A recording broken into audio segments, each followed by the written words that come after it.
Good evening. Welcome back to our Old Testament worship time here as we study through Genesis. We've made it to chapter 34. I believe there's 50 chapters in Genesis, so that tells you if you've been studying with us from the first chapter on. We're winding on down here. Let's recap a little bit. Remember the first 11 chapters or so was about the creation and the fall and the Tower of Babel and Noah's flood, and then we get down from chapter 11 on is about Abraham, Isaac, Jacob, the sons of Jacob, and that's kind of where we are now. In chapter 34, it's going to be about the sons of Jacob, and Jacob had some daughters too. Only one of them, I think, is mentioned here, Dinah, and she's mentioned in this chapter tonight because it's a terrible chapter, just all the way around. It involves everything that makes good TV shows, I guess, sex and murder and killing and all kinds of stuff. So here we are, chapter 34, verse 1. And Dinah, the daughter of Leah, Jacob and Leah. Remember, he had Leah and Rachel, the two wives. Then they had children by the handmaids, too. Bilhah and Zilpah, I think was their name. But Dinah's the daughter of Leah, which she bare to Jacob. She's grown up now, and she went out to see the daughters of the land. And when Shechem, the son of Hamor the Hivite, prince of the country, saw her, he took Dinah, and lay with her, and defiled her. Now, there's a kind of a controversy, a debate, if you will, among the scriptures here, among people who study the scriptures. Was Dinah raped? Or did she go willingly and lay with him and have premarital sex, if you would?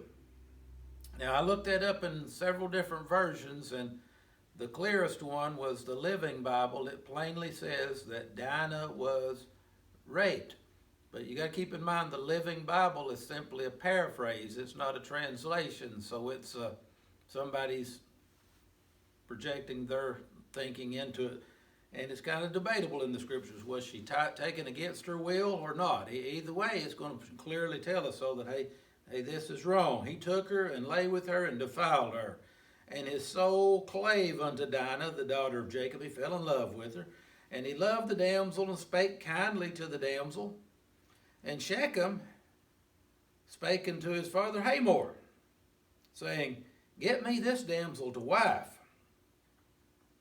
And Jacob, Dinah's daddy now, heard that he had defiled Dinah, his daughter. Now his sons were with his cattle in the field, and Jacob held his peace until they were come. And Hamor, the father of Shechem, went out unto Jacob to commune with him. So now we got the two daddies together here. Talk about what's going on here. Scandal, if you would. And the sons of Jacob came out of the field when they heard it, and the men were grieved.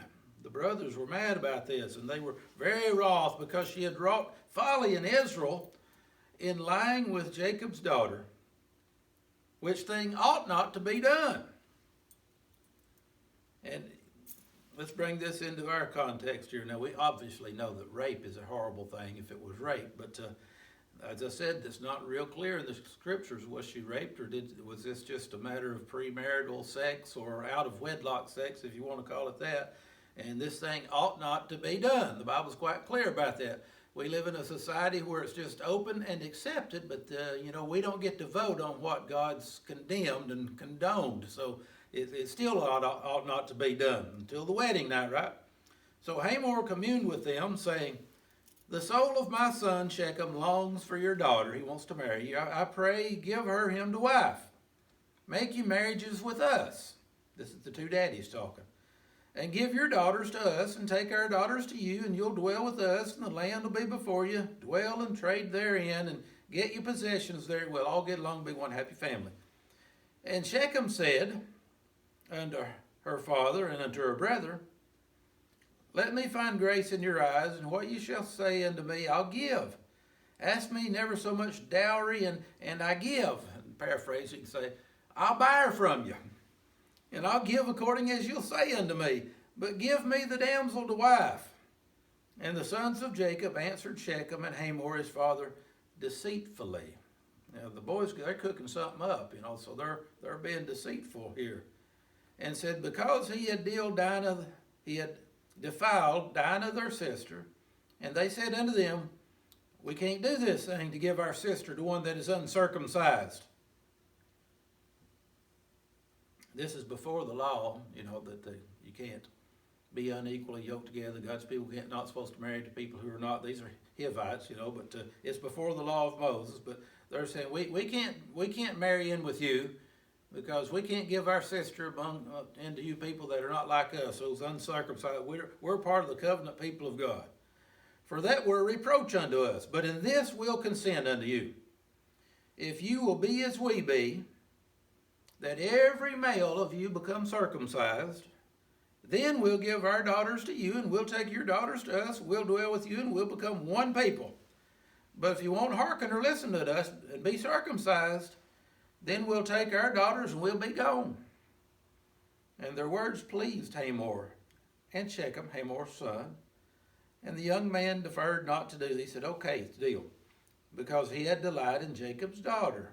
Now, there's more to it than him, though, right? He's got to go back and convince all of his town that they've got to do this. And he was more honorable than all the house of his father, which means he come from a whole family of lowlifes. And Hamor and Shechem, his son, came to the gate of their city and communed with the men of their city. Now, they got to be some really good salesmen now. Say, like, oh, Hamor, he wants to get to, or Shechem, Hamor's son, he wants to get married, but these people he wants to marry in says, all of our city, all the men's got to be circumcised. You got to be a good salesman to sell that, don't you? And they said, these men are peaceable with us, therefore let them dwell in the land, trade therein, for the land, behold, is large enough for them.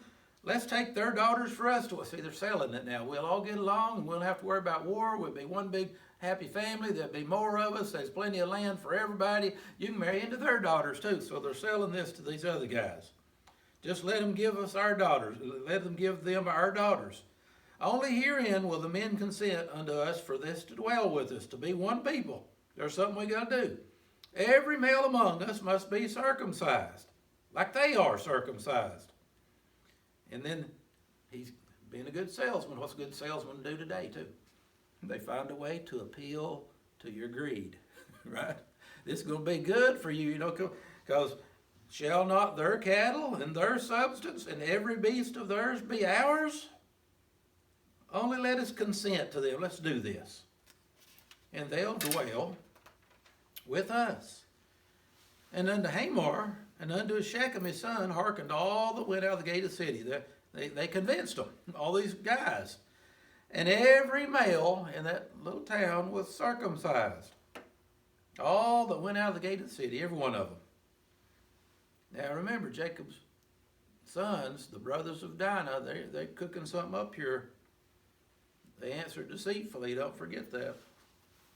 Verse 25, so all the guys in that city, they got circumcised this day. And these two boys of Jacob's, they waited to the third day, because they knew that the third day they wouldn't be able to walk and they'd be sore and everything. It says, it came to pass on the third day when they were sore that two of the sons of Jacob, Simeon and Levi, namely, Dinah's brothers, took each man his sword and came upon the city boldly and slew or killed all the males. And they slew or killed Hamor and Shechem his son with the edge of the sword. And they took Dinah out of Shechem's house. And they went out, took their sister back. See, she's already living with him there. And the sons of Jacob come upon the slain and spoiled the city. They took their stuff because they had defiled their sister.